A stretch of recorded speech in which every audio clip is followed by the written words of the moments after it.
빛 대신 예수 그리스도의 오심을 고대하는 대림절 두 번째 주일입니다. 대림절에는 지난주에 말씀드렸던 것처럼 예수 그리스도의 오심을 고대하며 기다리는 절기입니다. 또한 우리가 그 빛 가운데에서 고백하게 되는 죄악들을 예수님 앞에 드러내고 참회하는 시간으로 보내는 의미도 있습니다. 특히 전통적으로 대림절 기간에는 메시아로 오신 예수 그리스도의 내용을 담은 이사야 말씀을 묵상하기도 합니다. 매일 대림절 묵상 본문에 이번 주에도 이사야 말씀이 있었습니다.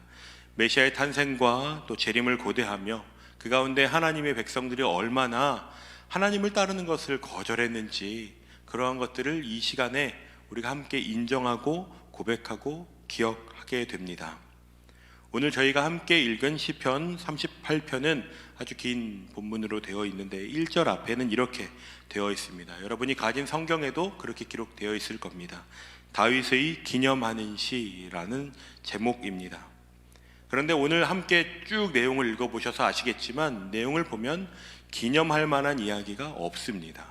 굉장히 어둡고 처절하고 고통스러움이 곳곳에 묻어납니다.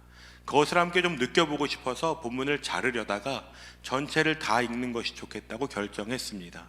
읽으면서도 뭐 이런 힘든 이야기를 계속 반복하나 싶은 생각도 들고, 누군가한테 아주 원망스러운 마음을 한없이 쏟아내는 것 같이 느껴지기도 합니다. 그런데 이 다윗의 기념하는 시라는 표제어의 원래 의미는 기억 혹은 기념하기 위해라고 하는 뜻이 조금 더 언어적으로는 정확한 번역입니다. 이스라엘 백성들이 제물을 드리며 하나님 앞에 자신의 죄를 용서해 달라고, 우리를 하나님의 백성임을 기억해 달라고 부르짖었던 것처럼 그렇게 지금 탄식하는 고백을 통해서 시인은 하나님께서 나를 좀 기억해 주시기를 외치고 부탁하고 있는 것입니다. 이 시편 38편의 특징이 있다면 처음과 끝에 여호와 하나님의 이름을 부른다는 것입니다. 1절과 22절을 화면으로 띄워드릴 것인데요, 보시면 1절에도 여호와여 라고 하는 외침이 있고, 끝부분인 21절과 22절에도 여호와여 나의 하나님 주 나의 구원이라고 하는 표현이 앞뒤를 감싸고 있습니다. 그리고 그 사이에 지금 이 시인이 겪고 있는 고통스러운 이야기들이 반복적으로 나열되고 있는 것입니다. 구성을 보시면 조금 더 이해하시기가 쉬울 것 같습니다. 화면을 한번 보여주시죠. 1절에는 간청하고 있습니다. 21절과 22절에도 하나님께 나를 도와달라고 간청하는 것 안에 2절부터 20절까지 세 종류의 육체적, 사회적, 그리고 원수로 인한 이 관계에 대한 고통이 담겨 있습니다. 그러니까 지금 진짜 시인이 하고 싶은 말은 사실은 여호와 하나님을 부르짖는 것입니다.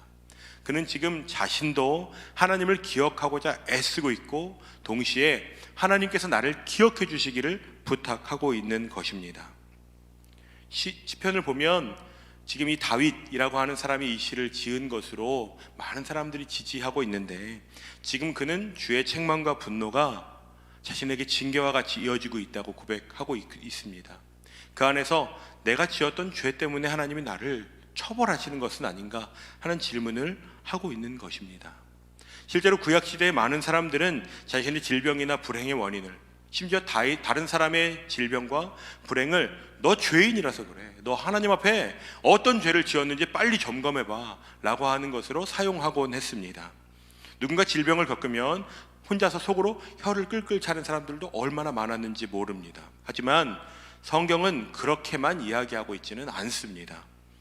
가늠하다 잡혀온 여인이 사람들로부터 직결 처형을 당할 뻔할 때 예수께서는 죄 없는 자가 돌로 치라고 외치셨습니다. 그 먼지 바닥에서 사람들이 돌을 아마 요만한 걸 들고 있지 않고 이 빵만한 돌, 더 큰 돌을 들고 있었을 겁니다. 그런데 그 사람들이 예수님의 외침 가운데 그 돌을 내려놓고 모두 다 돌아갔습니다. 성경은 죄인이 아닌 사람은 아무도 없다고 명료하게 이야기하고 있습니다. 또한 욥기를 보더라도 하나님께서는 질병과 어려움을 단지 죄를 심판하는 수단으로만 사용하시는 분은 아니라고 명확하게 기록하고 있습니다. 이유는 알 수 없지만 예수를 믿는 우리, 그리고 성경 속 인물들도 수많은 고난을 겪었습니다. 시인은 2절부터 8절까지 자신의 신체 부위에 느껴지는 고통을 언급하고 있습니다. 그리고 그 고통이 마치 내 죄 때문인 것을 실토하고 있는 것이죠. 여러분, 그럴 수 있습니다. 우리 가운데 지금 내가 생각나는 죄를 적어보십시오 하면 아마 여러분의 메모장에 불이 날 것입니다. 생각나는 죄가 얼마나 많은지 모릅니다. 그러니까 우리 모두는 죄인이기 때문에 어떠한 상황이 벌어졌을 때 당연히 나는 늘 내 연약함과 내 죄됨이 나를 뒤덮고 있는 것은 어쩌면 자연스러운 일입니다. 그런데 지금 시인은 자신이 겪고 있는 것을 마치 하나님이 나에게 화살을 쏘시는 것처럼, 하나님의 손이 나 자신을 누르는 것처럼 이야기합니다. 이 신체적인 고통, 여러분, 스트레스를 받으면 신체적인 고통이 찾아올 때가 있습니다. 허리에 담이 걸려서 잠을 자기가 어려운 때가 있습니다. 그게 제 죄 때문일까요? 속으로 살쪄서 그래라고 생각하시나요? 여러분, 이해할 수 없는 두통이 있는 경우가 있습니다. 때로는 팔이 괜히 저리고 어려운 일들. 그런데 지금 시인은 신체적인 반응에서 시작해서 그게 어디로 이어지고 있는지를 명확하게 얘기하고 있습니다. 8절 말씀을 함께 한번 보겠습니다. 시작. 내가 피곤하고 심히 상하였음에 마음이 불안하여 신음하나이다. 그의 신체적인 고통은 지금 마음으로까지 이어졌습니다. 시인은 이런 고난 속에서 계속해서 자신에게 질문했을 것입니다. 이 고통과 이 고난과 이 아픔이 점점 더 나에게 영향을 끼치는 이 어려움이 내 죄 때문인가? 여러분, 당연히 그것을 묻지 않을 수 없지 않겠습니까? 내 죄 때문에 하나님이 지금 나에게 이런 어려움을 주시나? 그런데 여러분, 그 질문이 해답은 없는 질문인 것 같습니다. 잘 보시면 9절에 시인은 육체적인 고난과 정서적인 고난의 끝에 이런 고백을 하고 있습니다. 우리 함께 읽어보겠습니다. 주여, 나의 모든 소원이 주 앞에 있사오며 나의 탄식이 주 앞에 감추이지 아니하나이다. 조금 어렵게 느껴지시나요? 공동 번역으로 한 번 더 읽어보시죠. 시작. 나의 주여, 이 가슴을 다 열어 보입니다. 이 몸의 소원을 숨김없이 아뢰입니다. 그는 지금 여호와 하나님을 부르면서 마음을 다 열어 보였다고 이야기하고 있습니다. 하나님, 내 마음의 속을 보십시오. 제 소원이 무엇인지 하나님 좀 보십시오. 질문에 해답이 아무것도 없고 하나님은 침묵하시는 상황 속에 시인은 다시 여호와 하나님을 찾고 있습니다. 상황은 오히려 악화되고 있는데 시인은 지금 하나님을 계속해서 찾고 있는 것입니다. 삶을 살다 보면 이해할 수 없는 고통이 찾아올 때가 있습니다. 고개를 갸우뚱하게 되는 상황이 있죠. 왜 나에게 이런 일이 벌어졌지? 이유 없이 나를 미워하는 사람을 만나보신 적이 있습니까? 저는 치명적으로 1년 반 동안 만나본 경험이 있습니다. 이유를 알 수가 없습니다. 처음에는 예쁨 받으려고 노력도 많이 했습니다. 그런데 얼마나 저를 미워하는지 몰라요. 처음에는 내가 문제인가? 라는 생각을 한참 했죠. 근데 가만 보니 그 사람은 모두를 미워합니다. 근데 저를 유독 더 미워했던 것 같아요. 하나님께 기도를 열심히 했죠. 하나님께서는 아주 조용히 무음 모드 상태를 1년 반 정도 가지셨습니다. 어렵더라고요. 출근하기가 두렵고 빨리 그 사람 집에 갔으면 좋겠고 저보다 야근을 더 하는 거예요. 그래서 전 더 야근을 했죠. 그 사람이 가는 걸 보고 싶어가지고. 그런데도 상황은 해결되지 않습니다. 때로 우리가 마주하는 고통이 내 죄악과 내가 했던 어리석은 선택들이 모이고 모여서 나를 고통스럽게 하는 경우들도 있습니다. 내가 이기적으로 결정하고 내가 그리스도인에 합당한 결정이 아니라 내가 순간의 즐거움을 선택해서 얻게 되는 괴로움들도 분명히 있죠. 그런데 때로는 이해할 수 없는 고난을 만나게 될 때도 있습니다. 그럴 때는 주로 처음은 근심하게 되고 두 번째는 의심하게 됩니다. 하나님 살아계신가? 하나님 나를 버리셨나? 하나님이 이제는 아무 일을 하시지 않을 건가? 한숨만 나오고 예배를 드려도 답이 보이지 않고 기도를 해도 기도가 나오지 않고 막막하고 벽이 내 눈앞에 바로 서 있는 것 같은 답답함을 느끼게 되는 때가 있습니다. 원인을 찾고 싶은데 원인은 모르겠고 이유도 알 수 없고 그러다 보니까 점점 하나님에 대한 원망만 이렇게 커져가는 것을 경험하게 되는 일들이 있습니다. 성경에도 그런 사람이 있었습니다. 아까도 잠깐 언급했던 것처럼 그 사람은 바로 욥입니다.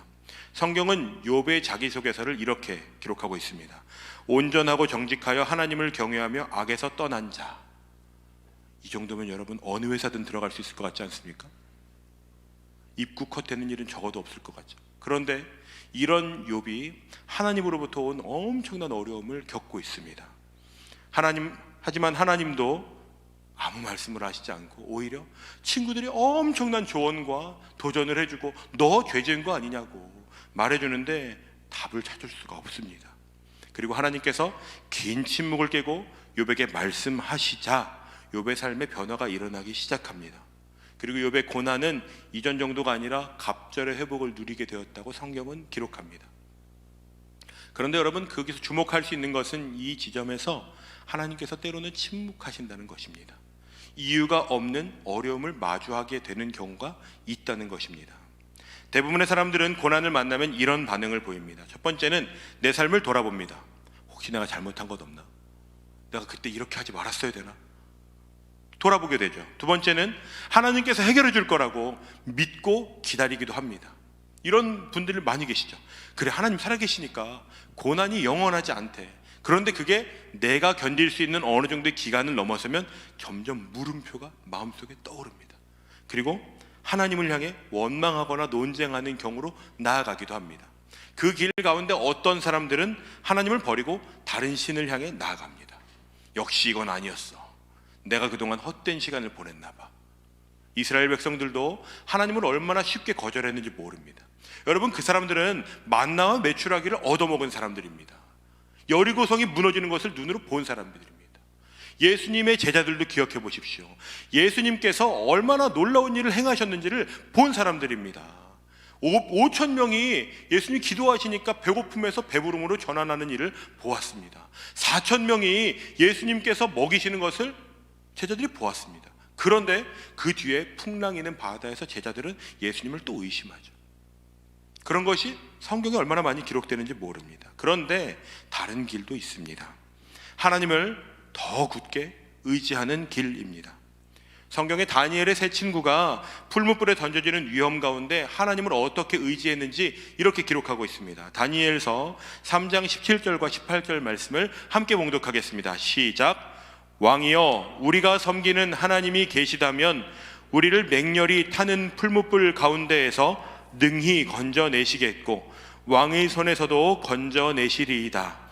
그렇게 하지 아니하실지라도 왕이여, 우리가 왕의 신들을 섬기지도 아니하고 왕이 세우신 금신상에게 절하지도 아니할 줄을 아옵소서. 여러분, 이 사람들은 하나님께서 이 문제를 해결하실 것이라는 것을 믿었습니다. 그런데 설령 그렇게 자신의 기대와 같이 믿음과 같이 일이 이루어지지 않더라도 우리는 결코 왕이 섬기라고 하는 신에게 절하지 않을 것이라고, 내가 하나님을 믿는 믿음을 내가 기대하는 일이 이루어지든 이루어지지 않든 저는 그것을 믿겠다고 결정하는 길이 있습니다. 오늘 시인도 그런 것입니다. 상황은 점점 더 악화되어져 가고 나는 점점 더 어려움 가운데 놓이게 될 때 그는 지금 여호와 나의 주, 나의 구원자이신 하나님을 외치고 있는 것입니다. 11절과 12절을 한번 보십시오. 화면을 띄워드릴 것입니다. 여러분, 이런 기도를 드리면 회복될 만도 하지 않습니까? 그런데 상황은 훨씬 더 어려워져 갑니다. 화면을 보시면 개인의 고통을 넘어서 내가 사랑하는 자, 내 친구들, 여러분, 적어도 이 사람들은 나를 지지해줘야 되는 것이 아닙니까? 그런데 지금 내가 사랑하는 자와 내 친구들, 내 친척들도 멀리 섰다고, 나를 도와줄 사람이 아무도 없다고, 오히려 누가 가까이 오느냐 하면 내 생명을 찾는 사람들과 나를 해하려고 하는 사람들이 나에게도 가까이 와서 음모를 꾸미고 있다고 이야기합니다. 내가 의지할 만한 사람들은 나보다 점점 더 멀어지는 것 같이 느껴지고 오히려 나를 죽이려고 하는 사람들이 점점 더 나에게 가까이 다가오고 있는 것입니다. 그런 가운데 보시면 13절 14절을 보십시오. 얼마나 지금 자신이 무기력함 속에 빠져 있음을 경험하고 있는지 모릅니다. 못 듣는 자같이 듣지 아니하고 들을 수 있는데 들을 수 없다, 이 말이죠. 말 못하는 사람이 아닌데 내가 지금 입을 열 수도 없다고 이야기하고 있는 것입니다. 그런데 그 가운데 시인이 여전히 누구를 찾는지 아십니까? 저런 상황 가운데 빠지면 대부분은 하나님을 비난하거나 신앙을 포기합니다. 근데 시인은 지금 38편 15절에서 이렇게 고백하고 있습니다. 여호와여, 내가 주를 바라싸우니 내 주 하나님이 내게 응답하시리이다. 잘 보십시오. 여호와여, 내가 주를 바라싸우니, 하나님은 여전히 이 시인에겐 내 주 하나님입니다. 다른 사람이 경험하고 고백한 하나님이 아니라 내 주, 나의 하나님이라고 고백하는 것입니다. 여러분이 만약 어떤 노래를 만드는 사람이라면 노래의 가사를 여러분 대충 적겠습니까? 한 표현 한 표현을 얼마나 고민하면서 적을지 모릅니다. 지금 이 시인이 내 주 하나님이라고 적을 때 아마 이 시인의 손은 벌벌 떨렸을 겁니다. 내 육체적인 고통과 내 심리적인 고통과 관계로부터 오는 두려움으로 벌벌 떨면서 그가 지금 기록하고 있는 것은 하나님을 내 주로 여기고 있는 것입니다. 포기하지 않는 것입니다. 오히려 하나님의 응답이 느껴지지 않고 상황은 전혀 나아질 것 같이 보이지 않아도 그가 지금 의지하고 있는 것, 오히려 의지할 수밖에 없는 분이 있다면 그분은 바로 하나님이신 것입니다. 여호와 하나님을 향한 소망을 포기하지 않고자 그는 본인이 쓰고 있는 펜대를 꽉 붙들고 여호와 하나님을 내 주라고 고백하고 있는 것이죠. 지금 이 사람이 여러분 여유롭게 다리를 꼬고 앉아서 하나님은 내 주십니다, 하나님은 나의 구원자이십니다 라고 고백하는 것이 아닙니다. 오늘 기뻐하며 왕께라는 찬양의 후렴 가사를 보면 여러분 나의 구원자, 나의 창조자, 여러분 그런 시인의 고백이 여유롭고 한가로운 상태에서 은혜가 충만한 상태에서 어느 해변가에 앉아서 바랏바람과 석양을 보면서 하나님은 나를 구원하셨지, 여러분 그렇게 기록하고 있는 것이 아닙니다. 그러면 그 가사를 우리는 어떻게 불러야 될까요? 여러분 가운데 하나님이 무슨 날 만드셨어? 그런 의심이 있는 분들도 계십니까? 그런 의심이 있는 분들은 여러분 그 가사를 더 사모하는 마음으로 불러야 하는 것이죠.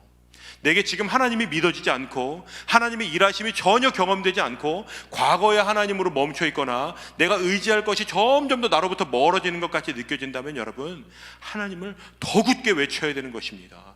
내가 다른 어떠한 것을 소망하는 것을 다 포기하고서라도 내 주 하나님을 의지하는 믿음을 구하는 믿음으로 나아가야 되는 것입니다.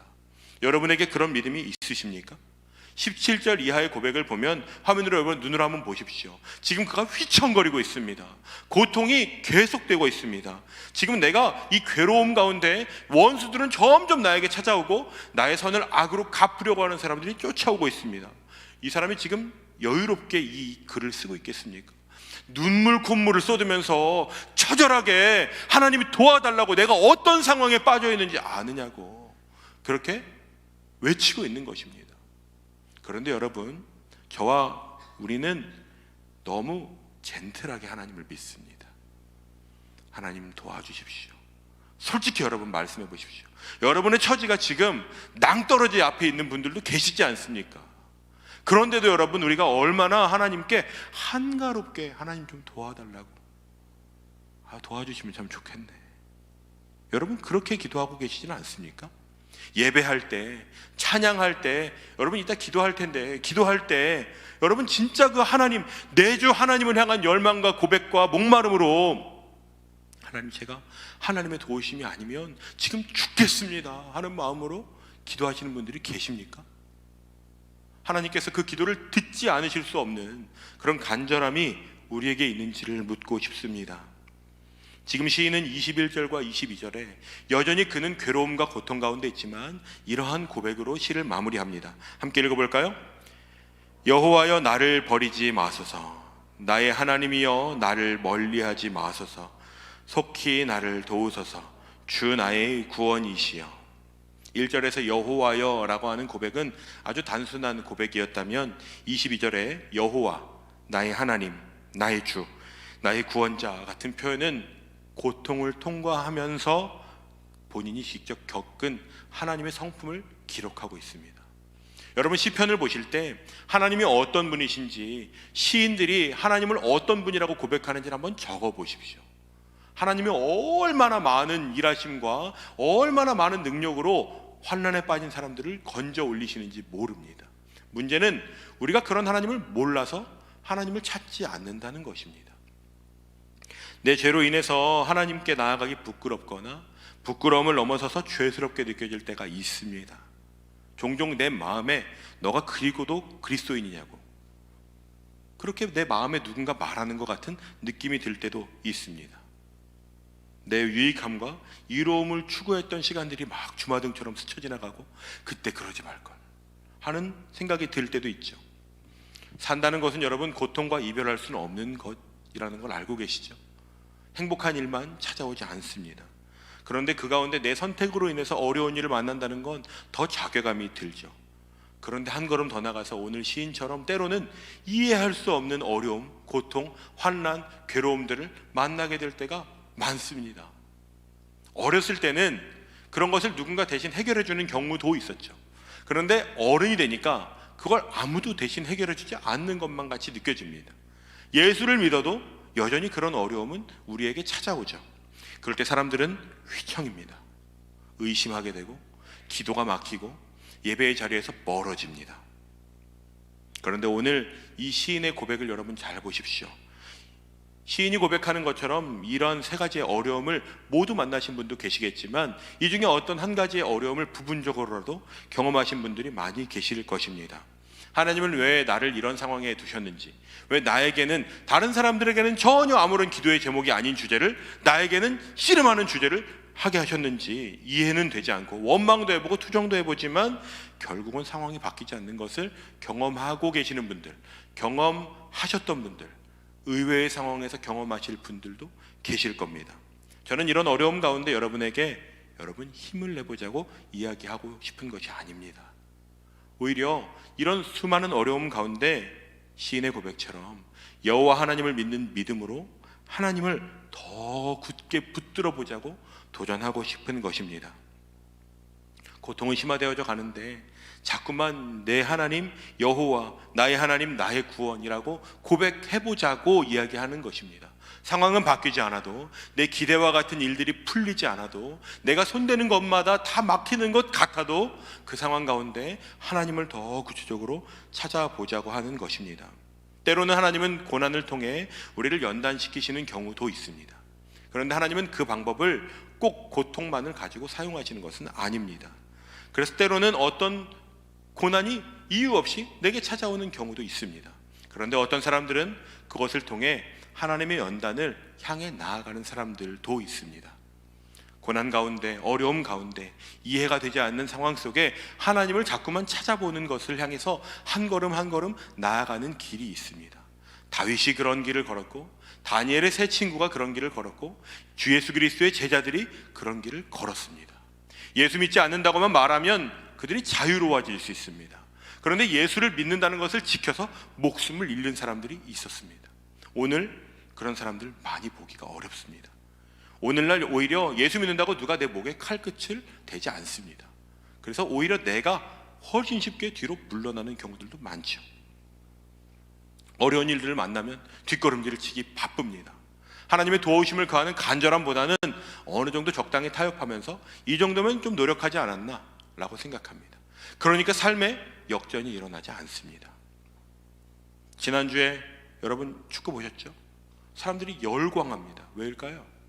저는 이렇게 생각합니다. 우리의 삶에 역전이 쉽게 일어나지 않기 때문이라고 생각합니다. 기대하거나 소망을 품거나 그리고 그게 이루어지는 경험이 우리에게 별로 없어서 솔직히 여러분 대한민국 축구 16강이 내 인생에 어떤 도움이 되는 건지는 잘 모르겠어요. 근데도 막 잠이 안 오더라고요. 두근거리고 화요일 밤에 큰일 났다 이런 생각이 들고. 여러분 그게 우리와 무슨 관계가 있습니까? 그런데 사람들은 그러한 일에 소망을 품고 기대합니다. 그런데 우린 하나님을 믿는 사람들 아닙니까? 하나님께는 왜 우리는 그런 기대를 하지 않습니까? 우리가 그런 기대를 품지 않으니까 하나님이 그런 능력을 발휘하실 기회가 없습니다. 하나님께서 능력이 없으셔서가 아닙니다. 성경에 보면 여호와의 손이 짧아서 너희를 구원하지 못하는 것이 아니라고 말합니다. 그렇다면 우리가 구할 것은 무엇일까요? 하나님께 이유가 있겠지 라고 믿는 것입니다. 하나님께서 나에게 이유가 있겠지, 하나님께서 지금 일하고 계신다는 것을 믿는 것입니다. 어두움을 깨고 이 땅 가운데 빛으로 오신 사건은 여러분 그 어떤 역전보다 완벽한 역전입니다. 그 어떤 소망도 없던 이 땅 가운데, 우리의 삶 가운데 예수께서 친히 찾아오셔서 우리를 향해 구원의 능력을 베푸시는 것만한 역전은 이 세상에 없습니다. 그 어떤 세상의 종교도 직접 신이 사람이 되는 것은 없습니다. 예수께서 마지막 방법을 사용하셔서 우리의 삶을 역전시키는 능력을 발휘하셨습니다. 우리는 그것을 복음이라고 말합니다. 우리는 그것을 알고 믿는 사람들입니다. 그렇다면 우리의 삶에 피할 수 없는 고통을 바라보는 눈도 달라질 수밖에 없는 것입니다. 성경은 하나님의 성품을 징계하시고 벌을 주고 화를 내시고 진노하시는 분이라고만 소개하지 않습니다. 성경에 도피성이라는 것이 있습니다. 죄 지은 사람들이 성경에서 그 도피성으로 도망하면 그 사람들이 생명을 얻을 수 있습니다. 하나님께서는 그들이 피할 곳을 마련해 두셨죠. 온 이스라엘은 매년 7월 10일이 되면 온 이스라엘의 죄를 다 가지고 제사를 드립니다. 대속죄의 일입니다. 그날에 드리는 제사를 통해 온 이스라엘은 모든 죄를 하나님 앞에서 탕감받습니다. 하나님은 용서하시고 회복시키시기 위해서 하나님의 능력을 발휘하시는 분입니다. 하나님 그 놀라운 능력과 실력과 마음으로 우리에게 보내신 구주가 예수 그리스도이십니다. 사랑하는 여러분, 하나님께서 우리를 아십니다.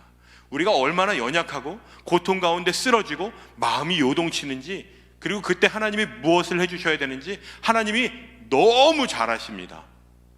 그런 하나님께서 때로 침묵하신다면 여러분, 이유가 분명히 있는 것입니다. 하나님께서는 무엇을 원하실까요? 하나님의 이름을 찾는 한 사람을 오늘도 하나님은 기다리고 계십니다. 하나님의 이름을 구하며 나의 주, 나의 하나님이라고 하는 그 고백을 포기하지 않는 사람, 그 사람을 하나님은 오늘도 찾고 계십니다. 성경 민수기에 보면 하나님의 성품을 이렇게 기록하고 있습니다. 우리 함께 큰 소리로 읽어볼까요? 여호와는 내게 복을 주시고 너를 지키시기를 원하며 여호와는 그의 얼굴을 내게 비추사 은혜 베푸시기를 원하며 여호와는 그 얼굴을 내게로 향하여 드사 평강 주시기를 원하노라 할지니라 하라. 그들은 이같이 내 이름으로 이스라엘 자손에게 축복할지니 내가 그들에게 복을 주리라. 아멘. 하나님은 이런 분이십니다. 우리를 향해 어떻게 그 은혜를 부어줄까, 어떻게 하나님의 성품을 우리 가운데 드러내실까, 하나님은 그것에 목말라 하고 계십니다. 그런데 하나님의 이름을 찾지 않고 하나님을 나의 주로 끌어오지 않아서 우리에겐 여전히 두려움과 고통만 있는 것은 아닙니까? 저는 오늘 예배하는 우리 모두에게 그 주 되신 하나님의 능력이 우리 가운데 가득히 다가오는 시간이 되기를 원합니다. 하나님께서 모세를 부르실 때 모세는 이방 땅에 있었습니다. 그런데 엉뚱하게도 하나님은 모세에게 이렇게 말씀하십니다. 너가 선 곳은 거룩한 곳이야. 내 발에서 신을 벗어. 여러분, 그때 모세는 거룩한 땅에 살지 않았습니다. 그런데 하나님께서는 이렇게 말씀하시는 것입니다. 내가 있는 그곳이 바로 거룩한 곳이야. 내가 너와 함께하면 너가 거룩해지는 거야. 우리는 믿음으로 의롭다함을 얻었습니다. 우린 여전히 연약하고 여전히 죄를 짓고 여전히 두렵고 여전히 괴로워합니다. 그런데 그런 우리에게 하나님께서 찾아오셔서 이렇게 말씀하시는 것입니다. 내가 있는 곳이 곧 거룩한 곳이야. 너의 어떠함을 바라보지 말고 나를 찾으라고 말씀하시는 것입니다. 오늘 저와 함께 하나님의 이름을 부르며 하나님을 찾으실 그 한 분 누가 되시겠습니까? 예배하는 여러분 가운데 그 하나님을 향한 갈망을 가지고 고통 가운데 하나님의 이름을 찾는 분들이 우리 모두가 되기를 주님의 이름으로 축복합니다. 그러한 놀라운 은혜가 우리에게 있을 때 여전히 우리는 온전하지 않지만 하나님의 온전하심으로 말미암아 하나님이 누구신지를 경험하는 일, 그래서 그 고통의 순간에 하나님의 일하심을 기억할 만한 노래들, 우리가 고백하는 시편의 고백이 쓰여지는 은혜가 저와 여러분 가운데 풍성하기를 소망합니다. 한 주간의 삶이 펼쳐질 때 다윗이 기록한 이 시와 같이 저와 여러분이 고백하는 나의 고백이 여러분의 삶 가운데 구체적으로 드러나는 한 주간의 삶이 되시기를, 대림절 두 번째 주일 주간이 되시기를 주님의 이름으로 축복합니다. 아멘.